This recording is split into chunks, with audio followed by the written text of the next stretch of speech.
Hi, my name is Bethany and I wear hearing aids.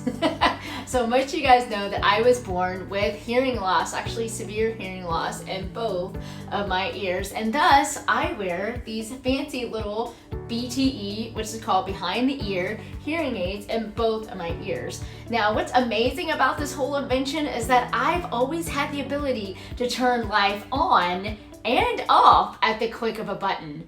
For instance, if I'm in a really loud town or noisy place, I can turn life off in the click of a button. Or if I'm walking around and there's just these loud kids, and sometimes my own, and I just all of a sudden want to turn life off, I can turn life off in the click of a button. Or maybe I'm in the middle of this loud concert, which concerts can be really loud, right? And I can actually hear the volume of the concert without my hearing aids in. So all I have to do is click life off, you're right, and the click of a button. But you know what? I've seemed to notice that a lot of time these storms that I'm trying to avoid in my life, these storms of noise that are just so outrageously loud, or something that I just want to escape, by turning life off, it doesn't always escape the real storm that I'm dealing with. You see, the storm that I'm talking about is a storm that's in my mind. Can you relate? That's what we're going to talk about today. We're going to talk about storms, how we go through them, and maybe some insights that we had off of a story that you've probably heard before, but, well, let's just say you're going to experience it in a new way. Let's check it out.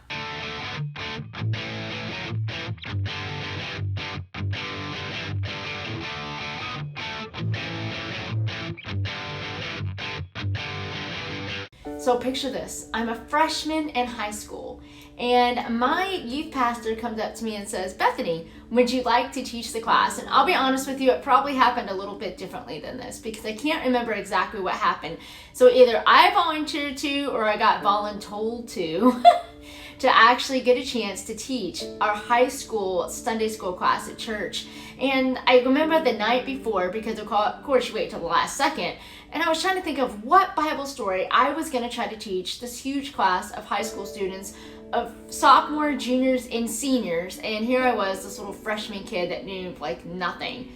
And so God led me to the Audio Adrenaline song, Walk on Water. It was actually one of my favorite songs at the time, and Audio Adrenaline was actually one of the first Christian bands I had ever listened to.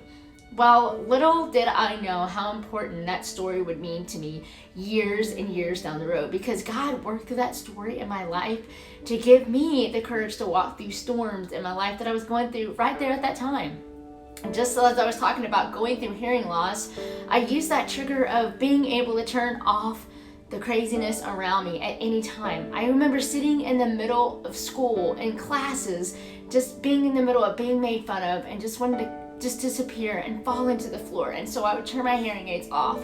But instead of escaping, I got caught in the storm of my mind, going, Bethany, this will never end. Bethany, this is never going to stop. Bethany, you're never going to be liked. Bethany, you're always going to stick out. Bethany, this is never going to get any better.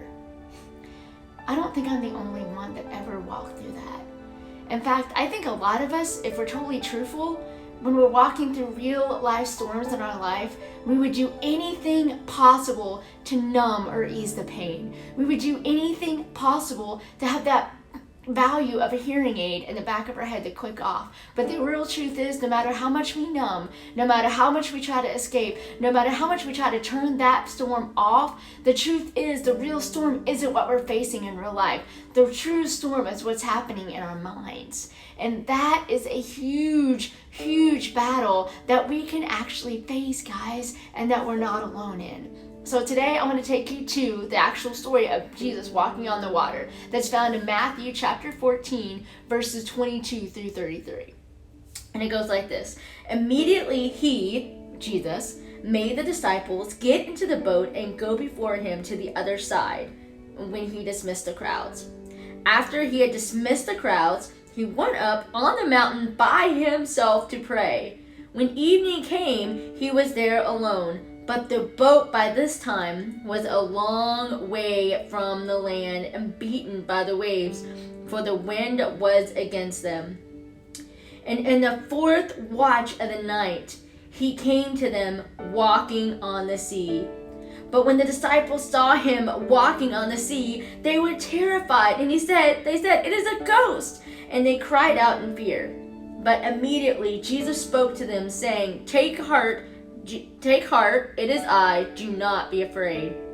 And Peter answered him, "Lord, if it is you, command me to come to you walking on the water." He said, "Come." So Peter got out of the boat, and he walked on the water and came to Jesus. But when he saw the wind, he was afraid, and beginning to sink, he cried out, "Lord, save me." Jesus immediately reached out his hand and took a hold of him, saying to him, "Oh, you of little faith, why did you doubt?" And when they got into the boat, the wind ceased, and those in the boat worshipped him, saying, "Truly you are the Son of God." The reason I love this story so much is because when I first taught it as a high school student, I just remember I had so many days that I would go to school, and I actually hated being at school because I got made fun of so many times. I remember going down the hallway and having those people stare at me. I remember some of those days I couldn't even control my hearing aids because they would go off all the time. I remember feeling completely confused and left out and just wondering if I would ever find my place. And then I started reading this story about this guy named Peter, who might have felt the same way. I didn't know much about him at the time before I actually told the story to a group of senior high students. But I connected with him in a way that I had never connected with any other Bible character in my life. You see, I pictured Peter as this guy that just needed hope, just needed that one thing to hold on to. In the middle of the storm, in the middle of the raging seas, in the middle of the lightning, in the middle of the wind, in the middle of his night, he saw hope walking on the water. The thing I love about this story is that Jesus cried out to all of the disciples and said, "Do not be afraid, it is I." But only one had the audacity to take him at his word and said, "Peter." And he said, "Peter, Jesus, if it is you, tell me to come to you walking on the water." He wasn't just saying, "Peter," or "Jesus, if this is you, just show up." Or, "Jesus, if it is you, calm the storm." Or, "Jesus, if it is you, make me well." Or, "Jesus, if it is you, calm all the problems in my life." Instead, he said, "Jesus, if it is you, tell me to come to you." What faith. And my eyes lit up when I saw that. I said, I want to walk on the water. I want to go into the storm. I want to go through the trials in my life instead of numbing them, instead of clicking them off, instead of pretending like they don't exist. I want to go through. I want to trust that I'm not alone. And just like that Bible story said, Peter got out of the boat, and what does it say? He walked on the water with Jesus. As long as he focused, as long as he paid attention, as long as he saw Jesus with him. The second he took his eyes off, the second internally he wondered if this was really working, the second he started to doubt, the second the inside of him just realized what was going on, the second he started to believe in himself more than he believed in God, he started to sink. Isn't that the truth? When we start to fight some of the battles in our own minds, that we are in it, and we believe that Jesus is in us with us, and we start believing some of those promises that he tells us about us, that we are valuable, that we are loved, that we are seen, that we are heard, and then all of a sudden this other voice, and you know whose it is, comes in and tries to doubt that, and he grounds himself in all these instances in the past where he tells us that that wasn't true. Bethany, don't you know? Didn't you see those kids look at you weird in the hallway? Bethany, don't you know you were born with hearing aids? You're not created for a purpose. Bethany, don't you know you have all these physical challenges? You'll never be a mom. You'll never be loved. You'll never be wanted. But God's word says differently.